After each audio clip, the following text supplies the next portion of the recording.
think I'm live. Um, okay. I think I'm live. Facebook's decided to take me to like a new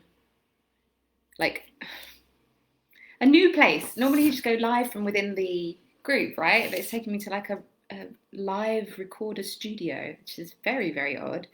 So if any, hello, oh, this is all new. Like I'm not live in the page. I don't like Facebook's new layout. So hopefully you can hear me and see me, and yeah, it's awful. And the comments are over this side, and I'm used to them being over there. So we'll just wing it. We'll go with it. So hi Jessica, hi Kelly. Just gonna hang on a few minutes so I can see a few people joining. Hi, oh gosh, I don't know if I can pronounce your name. Veronica?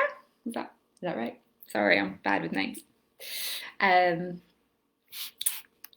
but yeah, I'm just gonna hang on a few seconds. So it's nice to see so many of you on.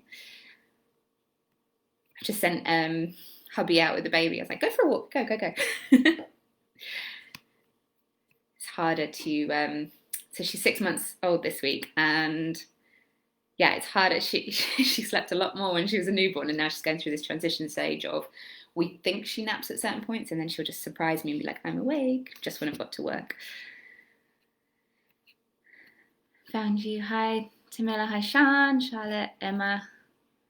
Samantha doesn't like the new layout either. Hi, Annabelle. Hi, Paul. Cool. Okay, there's quite a few of you on, so I'm going to crack on. I think this will just stay in the group anyway, so if anyone wants to catch up after, they will be able to. So my name's Abby Hugo. If you don't, oh, thank you. I've got perfect pronunciation. Good. So if you don't know me, I'm Abby Hugo. I have the account The White Thistle over on Instagram, and I am also a blogger at The White Thistle. Basically, I started the account 2 years ago as an online home decor shop. I have since transitioned away from that, basically because I really enjoyed being a shop, but at the same time, I was working with a lot of small businesses when I was going to networking events, and they were asking me how I'd been successful on Instagram, and I found I really, really loved teaching the strategy that I used behind it. So I wrapped up the shop and also got the opportunity to start working with brands directly. So creating content for them, which was enabling me to be really creative. So yeah, I sort of came away from the shop and merged my passions to be full on Instagram coach and content creator. So really, really enjoy it. But when Kelly got in touch, I did a training a few months ago, and when she said she wanted me to come back and do another one, I was obviously honoured. But she said, you guys are quite sort of savvy with Instagram, so we're going to do a bit more of an in-depth.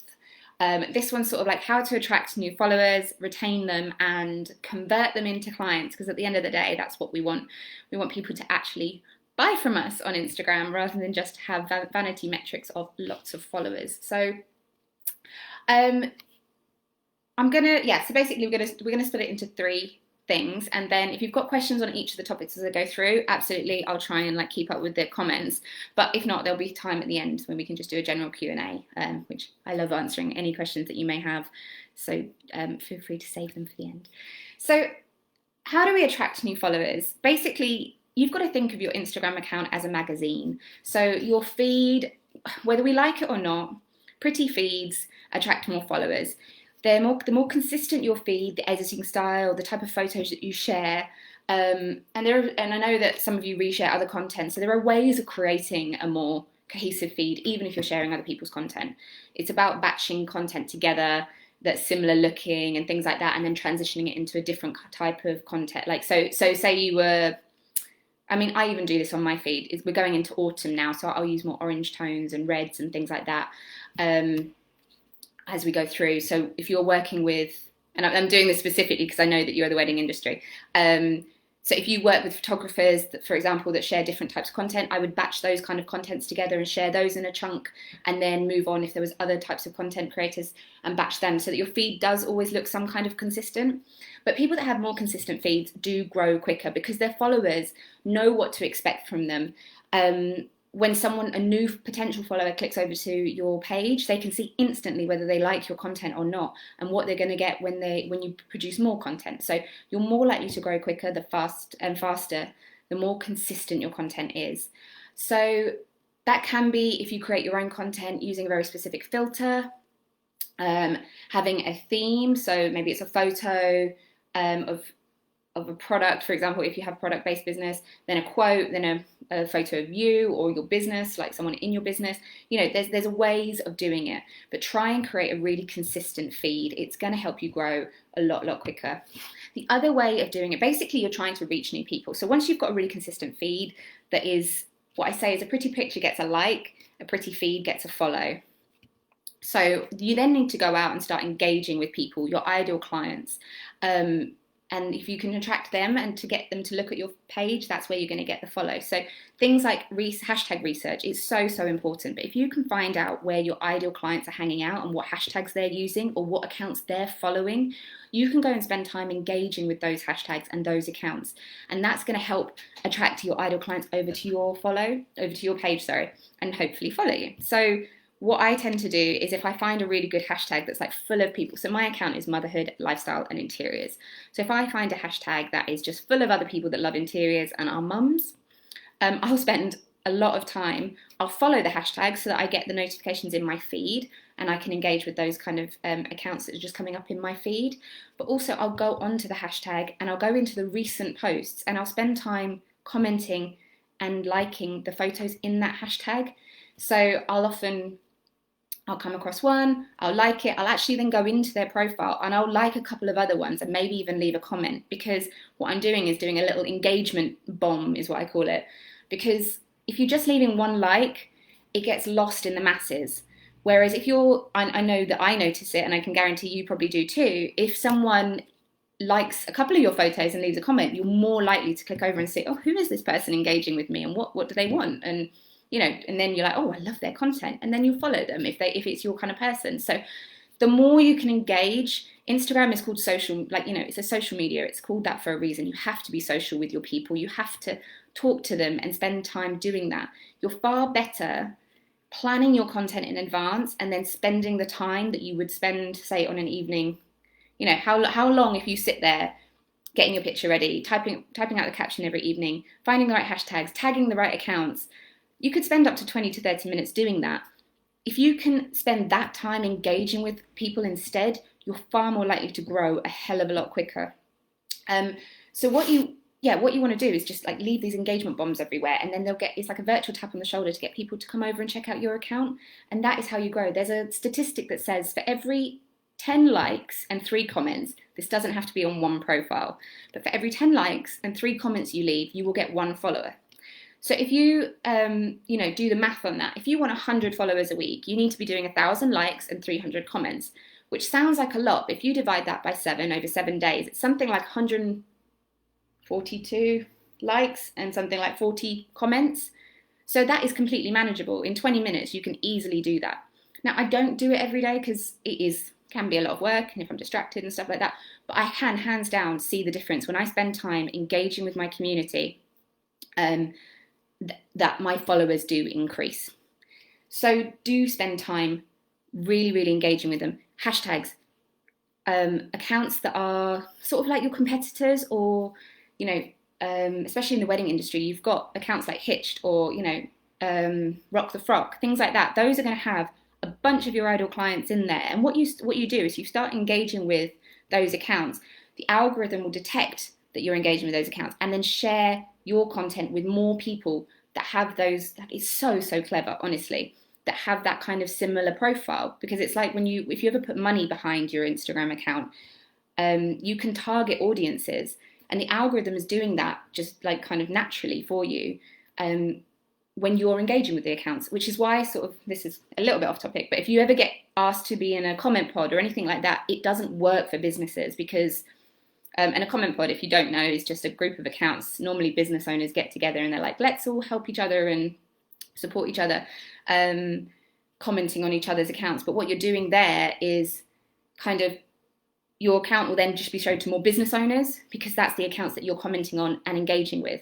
So you'll find out you're just getting approached by more coaches and things like that. So you need to spend time, what would be ideal is just have a bunch of people in a comment pod that are all brides to be, and then that would work for you, but it doesn't work like that. So try and avoid them. Spend the time authentically engaging with your ideal client, and it will work out far better for you.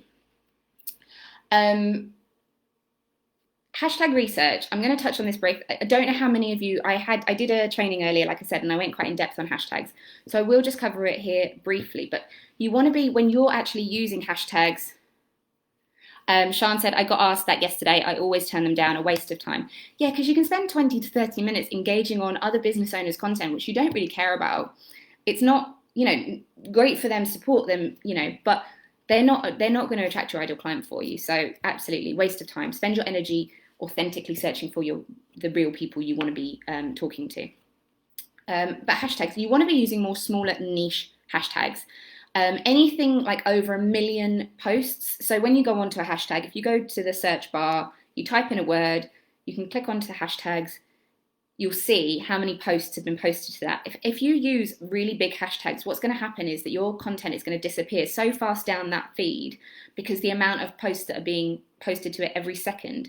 So the smaller, more niche hashtags that you can use, the more likely that you are that you're going to be seen in those hashtags. If you can get a lot of engagement, you'll end up in where we want you to be, which is top posts. And if you using those more smaller niche ones, you'll also end up in recent posts for a lot longer, so you're more likely to be seen there. So I always recommend, you get to use 30 hashtags, use all 30. Statistics have shown that the more you use, the more eyeballs you're going to get, 30 different places to be seen, rather than there's just so many rumors that go around that say use 5, use 11.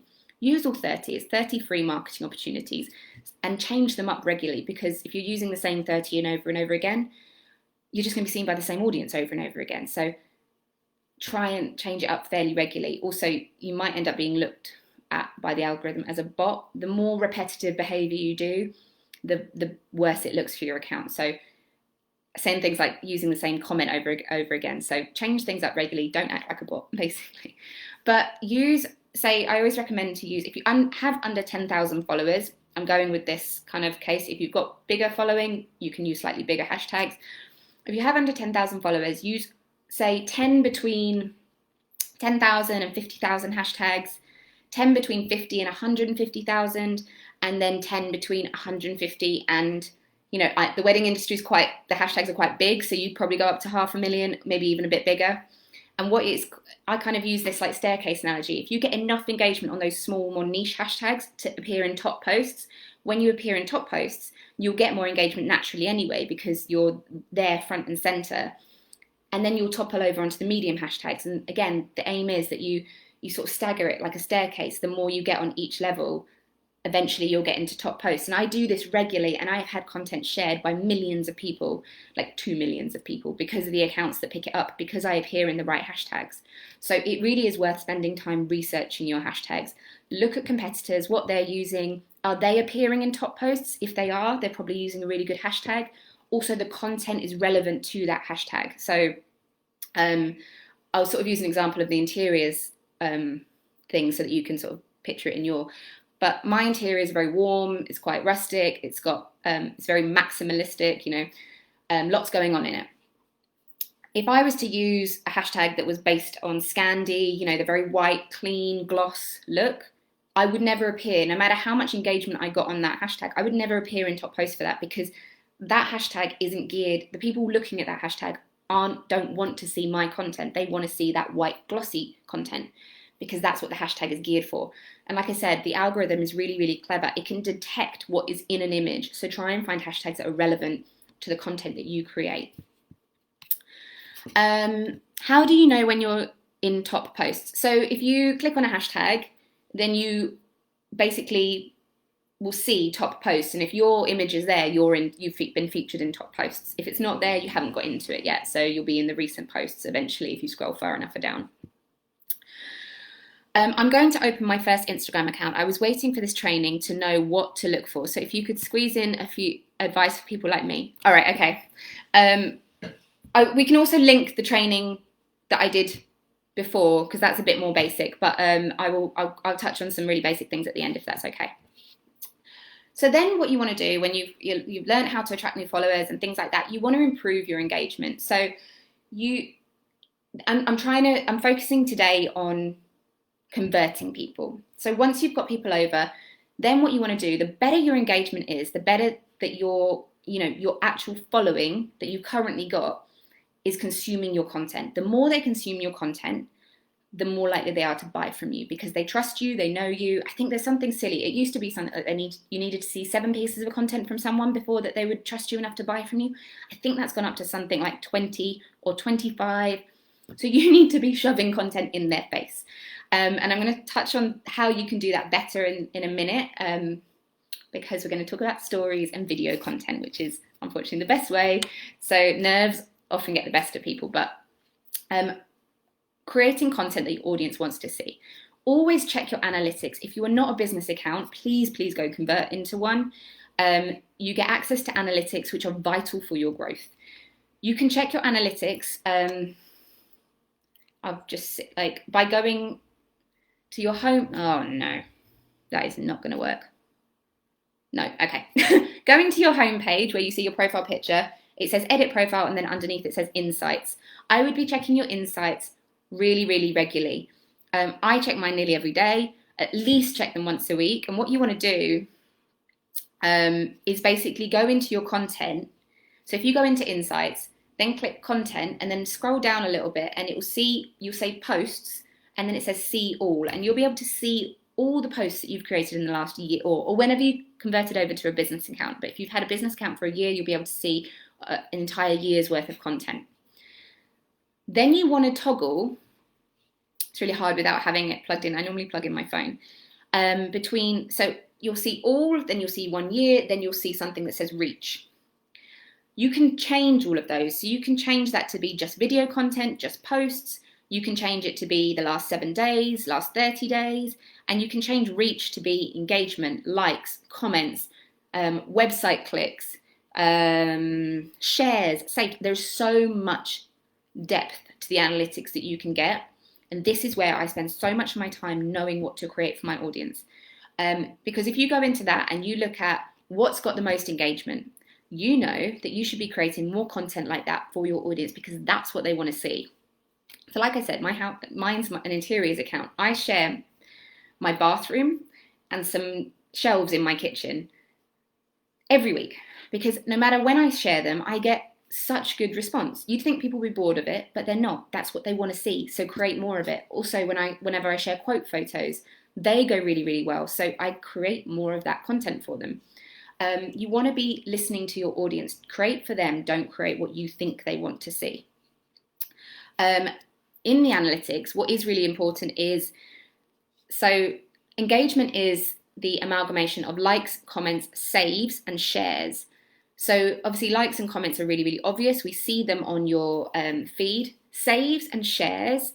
Saves are when there's a little like post-it note kind of thing on the bottom right-hand corner of an image. Someone's saving that means that they love that content so much they want to refer back to it later. For you guys, that's really key because if someone's planning a wedding, they might not need your service right now.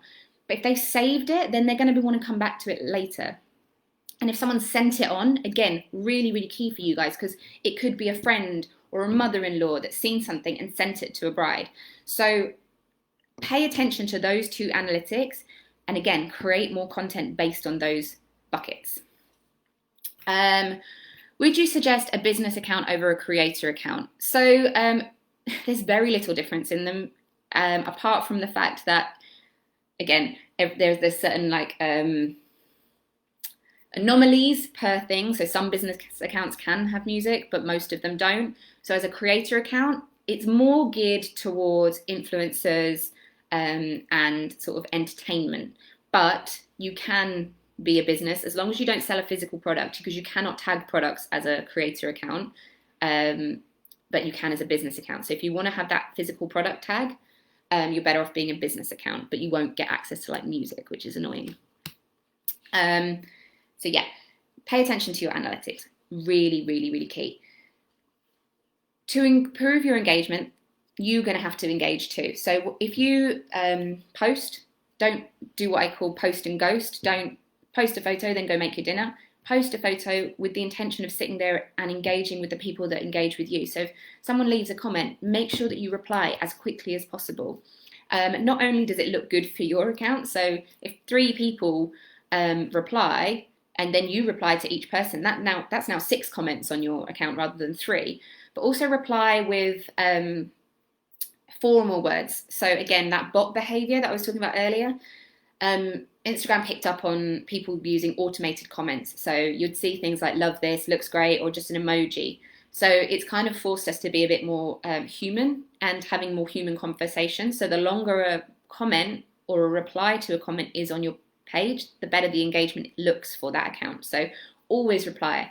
But also it's about your community. You're trying to get this engagement up so that the people that are commenting want to buy from you. So, you know, love on those people that are leaving you a comment because they're already telling you they're a warm audience. So try and get a conversation going. Even click on their profile and go and give them love if they've got an open account. Like, you know, comment back, like back some of their photos. It's going to build a relationship. Your captions. Try and, so you'll hear this advice, call to action all the time. But the problem with Instagram is it truncates a caption. So you only see the first line. So if there's something really vital that you want someone to do, make sure it's in that first line before it gets collapsed. Because if that first line isn't engaging enough, people are never going to click that more button to read more. So they'll never see your call to action. So try and include it in the first line, or make that first line so punchy that it makes people go, oh, I need to read more. A bit like an email subject open, like, you know, email subject line. What gets you to click open? It's going to be the same thing that gets you to click read more. Asking questions, so, but really easy questions, not in depth, like what are your life plans kind of questions, but really simple, no brainer questions. Again, in that first line so that people can see it and instantly answer. People like talking about themselves. I'll often say, what should I watch on Netflix next? What should I read next? Because people don't have to think. They like talking about themselves, and it's easy for them to respond. So I'll do that like once a week to basically get a spike in my comments and my engagement. The other thing to sort of do, and I've been doing this recently, and it really, really does work. Again, it only works on public accounts, but everyone, especially, I can get up to 1,000 likes. So you can do this. Like a photo. For every person that likes your photo, go back and like one of their photos. Again, don't do this every day, but when I do it, it makes my engagement soar, and it makes those people feel like I love them even more, so they care about me even more. Again, it's this social two-way thing. If you really want this to work, you're going to have to spend some time on it, or you can outsource this stuff. Do you know what I mean? It doesn't have to technically be you. So I'm just going to, how often can you repost the same image? As long as it's not like the same every week, you know, like you're not posting it back to back. I can repost an image, you know, several times, as long as there's like a decent amount of other images in between. You know, there's no, you know, you can keep it coming every, you know, if you have a really good image, and you know that it gets engagement every time, I'd be scheduling that to post every month, maybe. I'm a violinist. What type of account should I open? Creator account you could do. You're not selling a physical product, so you could have a creator account, which means that you could have music on your stories, which might be quite crucial for you, kind of getting across the tone of the music that you do. I switched to a creator account, but the insights are totally different. You get more in-depth insights on your followers as a creator account, is my understanding. So you'll be able to see like how many people follow and unfollow you on a daily basis and things like that. But you still get, I think you get more, because what it is like I said, when it's for influencers, often brands want to see the more in-depth analytics. So that's why you get that on a creator account. What if the account is private? You can't comment on anything. There's nothing you can do, so don't dwell on it. You just move on and focus on the next one. Hi, Naomi. Then the final part is turning those people that have followed you, that love you and are engaging with you, into actual paying clients. And the magic is in the stories. So for everyone, I don't know how many of you are comfortable using stories. It'd be great to see in the comments. Do you use stories? Do you enjoy using stories? Do they put the fear of God into you? Because the thing is, stories are where you can connect with those people. And the average engagement rate on a post is something between 3 and 5%, which is really, really tiny. So if you think about, so I've got like 25,000 followers. If I get between 500 and 1,000 likes on my photo, that's a really tiny amount of people that are actually engaging. On stories, it's anything between 10 and 20%. So the amount of people that are watching my stories is so much higher that I cannot ignore that. I have to create content. In fact, I prioritize my stories now over the content that I create on my feed, just because I know that the conversion rate is so much higher and that it's far more personal and people can connect with me far better. So what should I put on a story? I don't mind stories. Cool. Your face needs to be on stories. So you need to be talking to the camera fairly regularly. I always use this structure, which might help you guys. I prefer stories, engagement is much higher. I use stories, but usually pictures, not live, a mixture of feed content and other pictures. Okay, so I'll talk you through like my development in stories, because I'm really introverted. I was really shy, which I wouldn't have thought that a year ago I would be able to do something like this for people. I used to purely post photos of other people's content. You know, it's that reciprocal sharing people, they probably share something back. So it's a great way of growing. I got to 5,000 followers with that strategy, but no one knew who I was. So I was nominated for an interiors award, an interiors like blogger award. And I knew that if I went on and just put like a text, please vote for me, blah, blah, blah, no one was going to care. They'll probably swipe by really quickly without properly reading it. So I was like, I have to put my face on camera. And I was so nervous, but I did it. I put a horrendous filter on that was like black and white. No one recognized me. I mean, they didn't know who I was anyway. So, but there was no connection with my audience because they didn't know my name. They didn't know what I looked like. So the first time I was appearing to them, they were like, who is this person? I don't know her. Why am I going to vote for her? So I got over that, like, had to get over it, and I forced myself. So if you are like me and you are scared, my advice here is commit to yourself to a 7-day challenge. You can write down prompts if you want. I mean, there's free prompts on Pinterest. Go look on there. You'll see like loads of like 7-day prompts for stories and things like that. But commit to yourself to showing up every day for 7 days and talking face to camera for 4 stories. That's 15 seconds a story. So it's a minute's worth of content every day for 7 days. And I promise you, by the end of 7 days, you will feel so much more confident. It's what I did. And then I got to the end of 7 days and I was like, you know what? I'm on a roll. I'm going to do it for 30 days. And I know even now, if I haven't shown up on camera for a few days, I get really nervous again and I have to force myself to do it. So my strategy for stories, every morning I say good morning to my audience. It's a picture of my coffee or, you know, my view on a walk or something like that. And I just write good morning. It somehow gets me in the frame of mind of actually posting to stories. And the same as I say good night to my audience every night. I'll sometimes do some quotes that are really relevant to my audience. And in between that, like I said, my content is interiors, lifestyle, motherhood, quotes, things like that. So I tend to hit the same kind of content that I post on my feed, which is relevant to that, I will also post to my stories. So you might see cleaning tips, motherhood hacks, pictures of other interiors that inspire me, things that basically my audience wants to see. So try and come up with a structure that works for you. So what am I saying? I'm really new to stories and often repost stories I'm tagged in. Yeah, that's great. Repost it once, but don't because they'll then get a notification and you can end up going backwards and forwards for ages, but just repost it. That's absolutely fine. It's also, again, it encourages others to tag you in pictures because then they'll see that you care enough to repost it to your grid or to your stories. They scare me, lack of confidence. Try that challenge. I think it will really help. I use stories. Videos of my Labrador get more likes than some of my wedding photos. But that's because dogs, children, flowers, things like that are very Instagrammable. So use it to your advantage. If you ever want a high spike in engagement, post your dog and then post something really important in the next story. You might not get as much engagement, but you know that you're getting a lot of people onto that view for your dog story, so that then a lot of people will see the next story and everyone that takes engagement is a real potential client. So use it to your advantage. I'm not sure I can do that. I hate myself on video.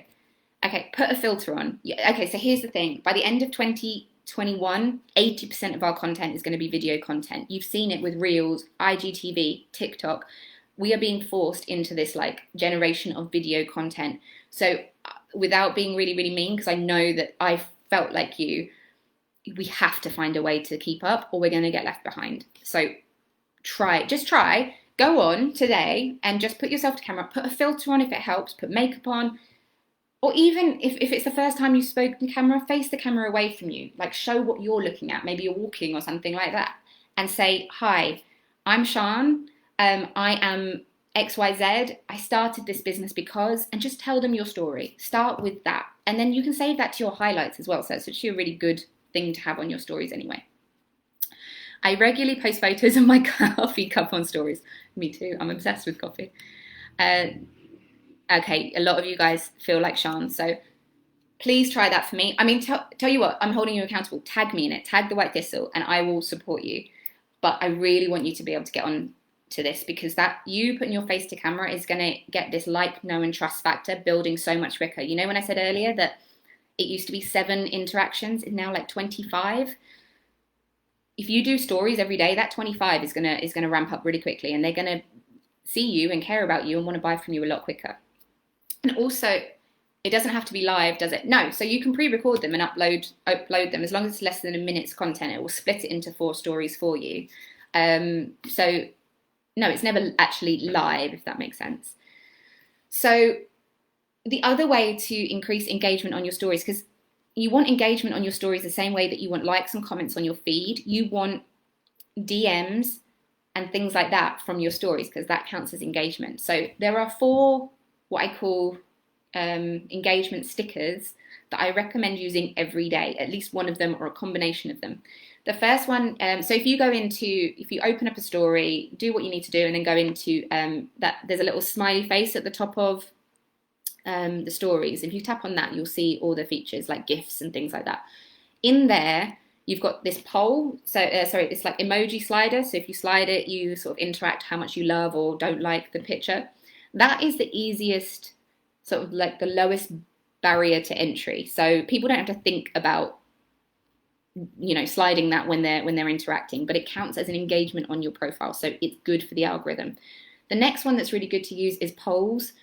So, you know, do you like this type of wedding stationery or this type of wedding stationery? Or you could just be like, do you like this wedding stationery? Yes, hell yes. So that everyone that answers is giving you a positive interaction, and you know that they're all potential clients that you can like start talking to. You then want to kind of make a note of these people that are always interacting. They always reply on the emoji slider. They always take part in the polls, because they are your hot leads. And then you want to take it one step further, and you want to start having conversations with those people, because that's how you're going to really get them over the line. You can do things like, I've got this date available. Who would like more information on it? Yes, hell yes, please. And again, that's sort of like a real more formal sale. But the softer approach is to just start having conversations with potential leads. So if they've got a public profile, that's really, really good. Because what you could do is go onto their profile, watch one of their stories and reply to it. It seems like a less sleazy way to sort of like start direct message conversations. But if that's not your thing, then you could just reply. So when you've done a poll or an emoji slider, if you swipe up, you'll get all the analytics of who's responded. And if you tap on that, you'll be able to send them a direct message. So you can just say, so a really good way, if you blog, for example, you could say, do you want to see my latest blog? Yes, yes, please. And then you can swipe up and send them the link, the direct message, a link directly to that place. So you get into the direct messages, they've got a link. Again, this is a great way to sell, because everyone's always like, head to the link in my bio, head to the link in my bio. Actually, don't send them to the link in your bio. You send them the link so that they can literally click on it in their direct messages and then go to your sales page. That is the best way of getting someone to convert, is using your stories, using the engagement stickers, and actually sending people the information or the availability that you have. But have conversations, build relationships. It's like anything in business, it's all about networking and building that relationship. And those people, you can have business people that you support, because they might share with their audience, and they might have an audience of brides and things like that. So build a network of like business support people, but build a network of people that are your hottest leads. And don't like lose contact with them if you do get like a bride and you have a wedding and it's all booked and it's great, because they might have friends that then, it then becomes word of mouth. So keep those people close. Yeah. So I felt like I rambled for 35 minutes. Let's go back up. I usually use a makeup filter rather than bothering makeup. Yeah, same. There's a one called Subtle, which is just like smooths everything out. It's brilliant. I made around 4 video stories for a wedding on Saturday and ended up deleting them all. Horrid. No! Do you know what? Done is better than perfect. You might think they're horrid, but no one is going to judge you as harshly as you judge yourself. What if you had got a booking from that? Would you have felt like they were horrid or that they had done their job? It's part of your job. That's what you've got to kind of convince yourself of. How do you do more than one hashtag? Do you need to do them in text? Yeah, you need to write them in. However, I don't recommend using more than one hashtag on your stories because, again, when you swipe up and look at the analytics, if you've got, say, if you regularly get, let's just use really small numbers for this, 10 people view your story, and then suddenly you get 100 people view your story, but you used 5 hashtags, you're not going to know which hashtag performed well for you. So I just use one, and then if I can see that I've got 100 views from that, I know that that hashtag performs well for me. But also use really, really big hashtags. So where I was saying use small hashtags in your captions, use really big ones on your stories because it's an underutilized thing. What's the word I'm looking for? Concept. Strategy, an underutilized strategy. I did a challenge with Kelly a while ago, and once I got started, I couldn't stop talking, so my videos ended up to go on IGTV. I can relate to that. I ramble so much. I do. So I try to actually, when it's an important thing, when I'm trying to get across a point, I actually bullet point things to say so that I know I have to hit that point, that point, that point. And also challenge myself to do it in a minute because anything longer than a minute, so anything more than 4 stories, people are probably going to get a little bit bored of and swipe on by. So that doesn't mean to say that you can't have, say, 20 stories a day, but you've just got to keep them different. So you want to have, a photo here, a text thing here, you talking to camera, then something else. Keep them like snappy and short and engaging. I say a lot when I'm nervous. Yeah, you practice. You might have to record yourself saying the same thing over and over again. I still did it. Like I haven't been on stories for like 2 days, and I went outside into the garden and I recorded myself 3 times saying the exact same thing, but so I was getting more and more precise each time I said it. I keep losing you. I think I'll have to catch up later, but thank you. Okay. Oh, I hope it's not my internet. How do you find the filters? So when you swipe up on, so when you go to create a story, along the bottom, if you slide along, you'll see loads of filters. But also if you watch someone else's story, so for example, if you went onto my story now, up in the top left-hand corner, sorry, I'm trying to visualize it. You can tap on the filter I've used and it will let you use that filter. How do you repost someone else's post? I see people doing it, but I have no idea how to do it. Is that a good thing to do? Yeah, absolutely. If you like that photo, there's a little paper aeroplane underneath the image and you can tap on that and it will say share to stories.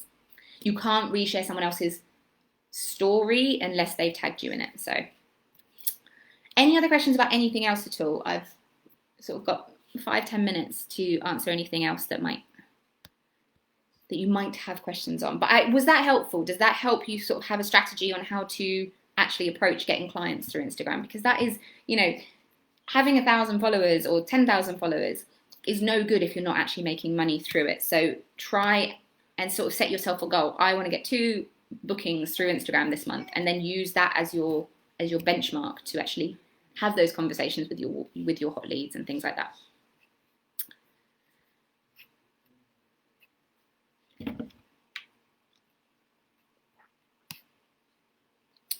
Cool. I don't know if there's any more questions. So yes, thank you. Cool. Oh, so that can be saved and uploaded once you have recorded it rather than straight away. Yeah. So your stories, you can record them, save them down, and then re-upload them later. So for example, if I'm out and about with friends and I record something that I think is good for my stories, I'll record it and then I'll just share it later so that it's not interrupting like my day with my friends. Yes, it always comes back to video, which is so disappointing. Yes, really good. Thank you. Thanks. I now have 13 bullet point list. Would you recommend following back private accounts so you can engage with them? It's a difficult one because it can sometimes come across as a little bit spammy, I think. This is just me personally. I know that if I have a private account, I don't normally accept requests from, people I don't know. However, you can try it if you feel like that's something that you're okay with. Personally, I would just concentrate on the people that I do have access to. My goal is to try and be braver on stories and make more and more. Perfect. Most of my posts have 300 to 500 reach, but I've got a few with 1,000 reach. So those with 1,000 reach is what you want to have a look at. Start analyzing them. Was it the image? Was it the caption? Was it the hashtags you used? What did you do? You just said what made those few posts perform so much better. You need to start looking at them and seeing if there's a similarity between the accounts that got 1,000 reach and trying to recreate that.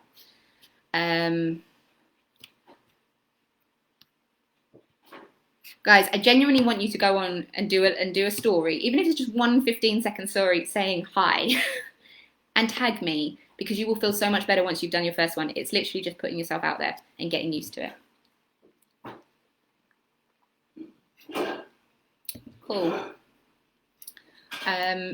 So I do just want to leave you with, if you want a one-to-one or any sort of support directly with your account, I do normally sort of charge 300, but I'm going to give 50% off for anyone in this group because I absolutely love Kelly's group and she's always looked after me, so I want to look after her people. So if you do want me to actually look at you and help you come up with a strategy that's specific to what your industry is, your niche and your audience, I'm happy to do so. But if there aren't any more questions, I'm going to love you and leave you. I mean, I'm in the group at the moment, so I don't know how long Kelly will let me stay in here. But if you do have any questions, feel free to tag me and I will answer. Let's just, I don't know if I've just gone there. What just happened?